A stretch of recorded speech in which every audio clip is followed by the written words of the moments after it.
Sebelum lanjutin nonton video ini, pastikan kamu selalu dengerin cerita horor di podcast Do You See What I See, yang dimana tayang 5 kali seminggu hanya di Spotify. Halo, warga desa Sukawedi. Kita lagi ada di rumah Bapak, lagi kedatangan tamu Bapak dari Jogja. Jadi nodong Bapak untuk cerita lagi karena udah berapa cerita sih Pak? Udah banyak ya Pak? Ya banyak lah, lupa berapa banyak. Nah ternyata masih ada satu cerita lagi yang banyak sih tadi. Tapi yang mau diceritain cerita tentang Bapak waktu Ya SMA ya? liburan SMP. Oh, SMP. Gimana Pak ceritanya? Ya ceritanya setiap tahun biasanya kami setelah liburan sekolah itu sering jalan-jalan ke desa, ke tempat saudara-saudara. Nah kali itu tahunnya mungkin sekitar tahun 68, 69, jadi sudah lama banget. Jadi saya bersama saudara-saudara itu pergi ke suatu desa di daerah Muntilan, lereng Gunung Merapi. Jadi desanya itu kalau nggak salah di Piungan atau apa, di Wanasri. Kemudian dari Wanasri kami jalan Ini naik ke atas berarti? ya ketinggiannya bersama ke arah, kalau kita jalan dari Blabak itu menuju tempat melihat apa Gunung Merapi itu apa namanya di Museum Merapi itu untuk melihat ketep. Nah menuju ke sana sampai ke desa yang namanya Piungan. Itu kami ke tempat saudara mantan lurah di daerah Piungan. Jadi itu Eyang lah, kita panggil Eyang gitu. Nah nginepnya itu di rumah beliau karena rumahnya desa, rumahnya sangat besar. Listrik ada cuma masih gelap sekali ya, kalau sudah malam maghrib itu ya sudah sepi banget. Tahun 69 udah ada listrik? Saya agak lupa, Petromax kalau nggak salah masih lampunya Petromax. Nah singkat ceritanya gini, Eyang ini sudah meninggal dunia. Karena pada itu sedonya Eyang ini itu menjadi korban keganasan kalau dulu itu ada perkumpulan perampok di wilayah Gunung Merapi Merbabu. Jadi singkatnya perampok itu pada waktu itu bisa ditanyakan pada orang-orang yang lama itu gerombolan MMC. MMC itu singkatan Merbabu Merapi sekitarnya lah gitu.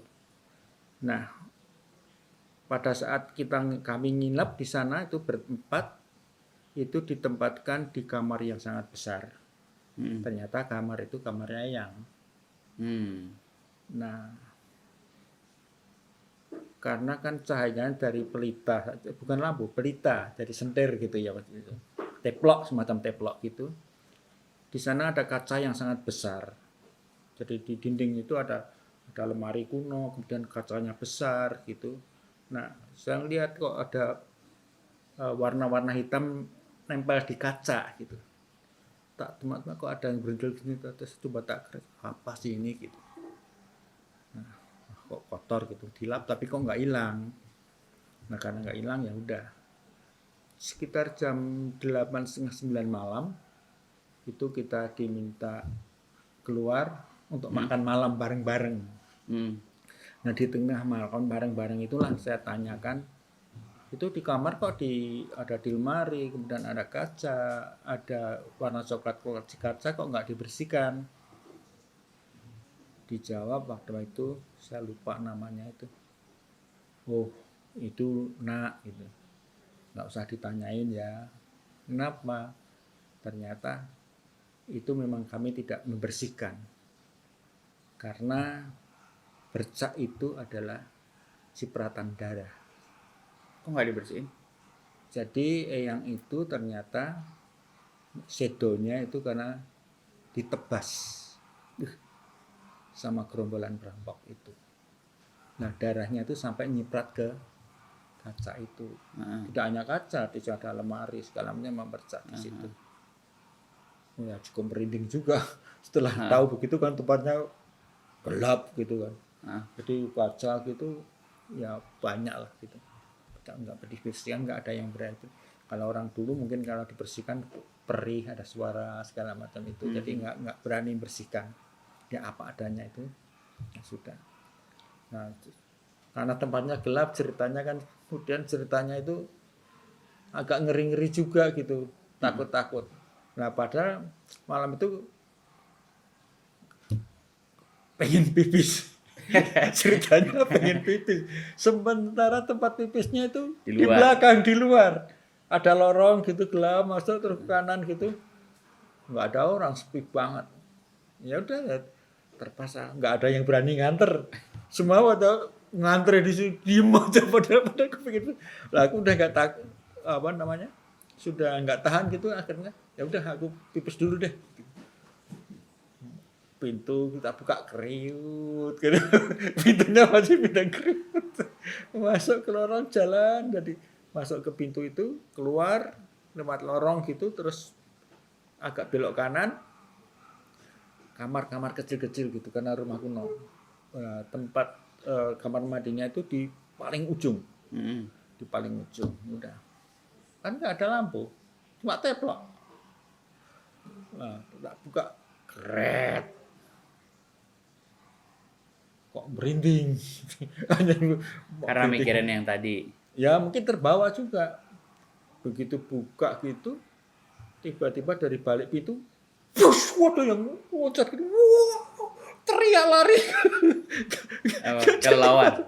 Bukan ada sesuatu yang kayak nubruk ke depanku gitu, wus, terus lari ke tempat. Waduh, kenapa? Waduh, apa ya? Ada yang sesuatu yang nubruk ke tubuhku, tapi nggak tahu apa gitu. Tapi cuma nih bulu kuduk ini sudah berdiri. Akhirnya diantar sama mereka, diantar bapak-bapak yang jaga sana. Udah nggak apa-apa sama aku aja. Terus diantar, ya nggak ada apa-apa.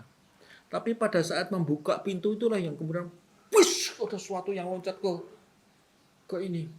Aduh, itu cerita luar biasa yang bagi papa pada waktu masih kecil ya. Jadi ketakutannya kan ya Panjang. panjang. Akhirnya berempat tuh nggak berani yang baring-baring tidur di kamar itu. Bayangannya kan sesuatu yang serba seram. Sampai pagi nggak bisa tidur. Terus habis itu selama di situ nggak pernah. Nggak berani lagi ya. Akhirnya pagi Langsung pulang. langsung pulang ke desa yang namanya Wanasri. Wanasri itu sekarang satu desa yang sebelahnya ada pemandian mata air yang namanya Mudal, yang sekarang airnya dipakai untuk air minumnya, untuk Akabri atau apa itu. Airnya dari situ. Apa waktu SMP itu kan juga sering naik gunung tuh ya? Oh ya, kalau Ada pengalaman yang ini enggak? pengalaman kalau naik gunung itu temen ada satu naik gunung SMP. SMP saya SMP naik gunung. SMP kelas 2 itu masih naik. Saya gebrek. SMP ke Gunung Agung. Toko SMP. buku. Cerita yang nggak serem tapi ya satu pengalaman yang barangkali bisa untuk pemahaman teman-teman anak-anak sekarang ya. Kalau zaman dulu mau naik gunung itu punya tenda aja, udah sangat mewah. Nggak ada peralatan, cuma ngerti senior itu naik gunung gitu, wah seneng ya kelihatannya naik gunung. Akhirnya kami berempat, aku, kemudian ada Pak Jarwo, Mas Jarwo namanya, Mas Hartoto, Mas Susilo. Mas Jarwo, Mas Hartoto, Mas Susilo ini sudah meninggal semua. Yang hidup sekarang tinggal aku. Tapi ini satu pengalaman yang luar biasa. Kelas 2 SMP, berangkat dari Salatiga, jalan kaki ke Kopeng, jalan kaki. Bayangkan Salatiga, Kopeng jalan kaki. Jauh banget lah. Terus naik gunung. Belum punya pengalaman apa-apa. Itu bawa tas Tenda, gede, Bro. bawa ransel, pinjem jarit, kain jarit ibu, bawa Buat? sarung, Jarik buat apa? tenda. Tendanya pakai jarik loh. Nah, bayangkan. Wah, pikirannya anak kecil belum pernah sana. Jadi kita berangkat itu siang. Dari Kopeng masih siang, sore. Jadi harapannya bisa lihat jalan. Mm-mm. Padahal itu sebetulnya keputusan salah, berangkat sore itu salah. Karena tengah malam mesti kedinginan. Harusnya berangkatnya pagi banget. Ya, nah itu karena masih kecil. Pokoknya jalan aja. Mumpung cik terang, pokoknya sampai pucuk. Akhirnya benar, kita jalan terus sampai ke puncak Mukhtar, puncak yang paling bawah itu. Terus Mukhtar, terus kemudian puncak Sarip. Lewat Devil Bridge, jembatan setan lah gitu istilahnya, sampai menuju ke atas. Ternyata sampai di atas di puncak itu ketemu teman-teman anak STM 4 orang. Ketemu di puncak Sarif itu. Kerjanya sore itu karena sudah mau mengumpulkan kayu untuk bakar supaya anget. Tapi mendirikan tenda sekarang cuma dari kain jari itu aja. Ngeri. Nah, ngeri amat ngerinya ya. tengah malam. Hmm. Tengah malam kita sudah begini, ada suara harimau. Oh, udah nggak ada yang berani bergerak. Semua beradu punggung. Karena cuma ceritanya kakak-kakak itu dulu kalau harimau itu takutnya sama api. Jadi kita hanya deket adu punggung, pokoknya harus negatin api supaya harimaunya kayak gitu. Sampai pagi. Nggak tidur. Masak nasi kan bawa ketel. Bawa ketel itu sempat ketel Panci. itu dari panci untuk nanak nasi. Mm-mm. Dipegangin gini nggak panas. Tapi matang. Ya ngeletes. Mata pokoknya itu ceritanya. Nah, tapi yang cerita ini biasa-biasa aja karena kita pokoknya berani-beranian aja di sana.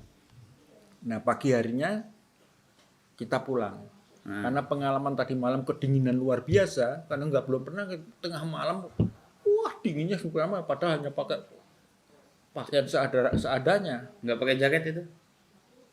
Jaket zaman dulu sudah mewah, jaket itu mewah. Jadi itu pakai sarung segala macam, pokoknya penghangat dekat api itu. Udah. Pagi harinya pengalaman itu kita harus segera pulang, jangan sampai nunggu malam. Supaya lihat jalan gitu. Udah, akhirnya kami berempat pamit sama teman-teman yang dari STM itu 4 orang anak juga.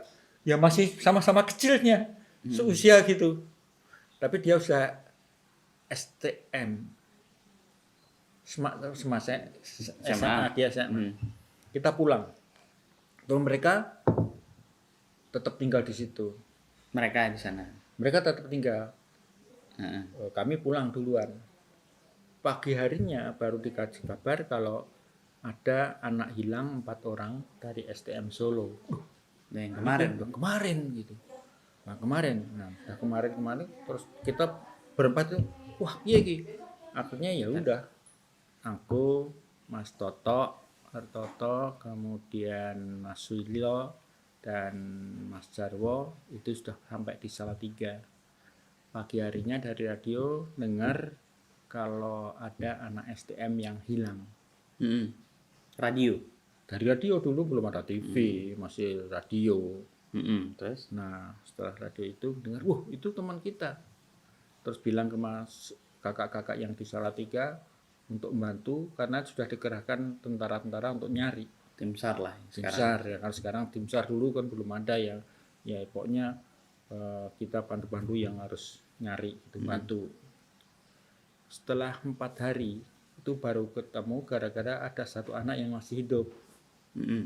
Nah, anak hidup ini itu turunnya ke daerah Selo atau ke Boyolali, bukan ke Salatiga tapi ke arah balik ke arah Boyolali.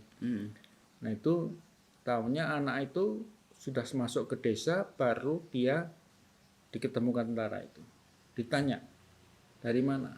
Ternyata kamu kok tahu sampai sini? Itu katanya diantar sama bapak-bapak pakai jubah putih. Tapi yang cerita si anaknya itu yang masih hidup itu. Cerita kalau dia diantar bapak-bapak berbaju putih tapi nggak boleh noleh. Dia nggak tahu jalan itu, kok jalannya sangat terjal, nggak mungkin jalan biasa, nggak mungkin. Tapi dia bisa jalan sampai diantar orang itu. Terjal itu maksudnya curam. Jurang-jurang, ya pohon-pohon. Zaman dulu itu pohon-pohon masih lebat. Bapak ke sana juga harus mulai pohon, perampat-perampat pohon itu bisa sampai puncak. Harus pakai arit Hutan. gitu, buka. Jalan. Apa Jalan. udah ada tracknya? Loncat nggak ada. Kita dari batang ke batang itu Wah, ngeri juga ya. zaman dulu. Dari pohon-pohon masih banyak. Nah, sekarang sudah nggak ada, sudah gundul.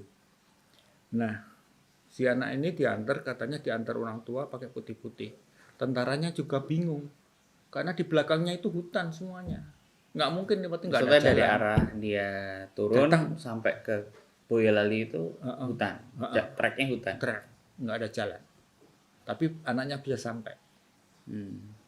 Nah, setelah itu ditanya di mana posisinya kira-kira di sana. Dicarilah temannya itu katanya masih tinggal di sana.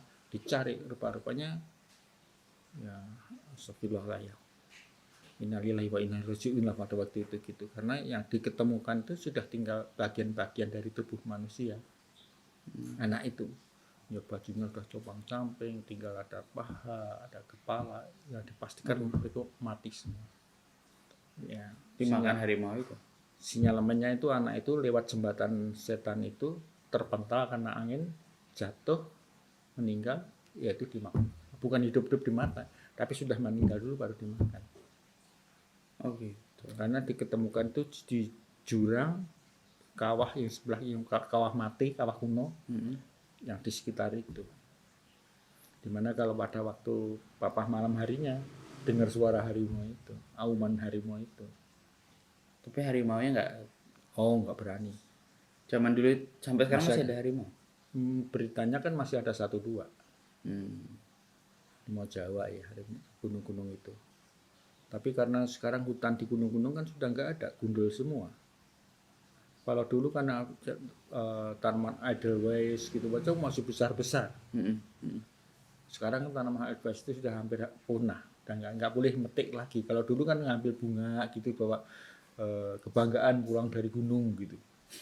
Nah itu cerita masa kecil ya terlalu berani. Jadi Nekat kalau naik terlalu gunung. nekat karena mestinya persiapan itu ya sudah harus matang kalau naik gunung. Juga trek itu pastikan treknya, kemudian pakaian, kesiapan yang harus dibawa itu apa. Zaman dulu sangunya sama orang tua itu hanya dikasih sangu kelapa sama gula merah dimakan itu Sumber energi Gula. itu zaman dulu gula itu yang terjadi pada waktu masih kecil dan nggak ada persiapan sekali hanya berani-beranian aja karena ya kelas 2 SMP itu sudah berani berangkat sendiri berempat. Sekarang kelas 2 SMP main Mobile Legend. Nah itu yang beda.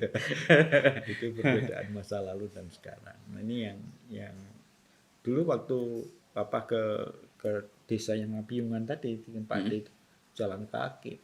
Nah, dari Iya, Salatiga. lulus SMP, lulus SD itu.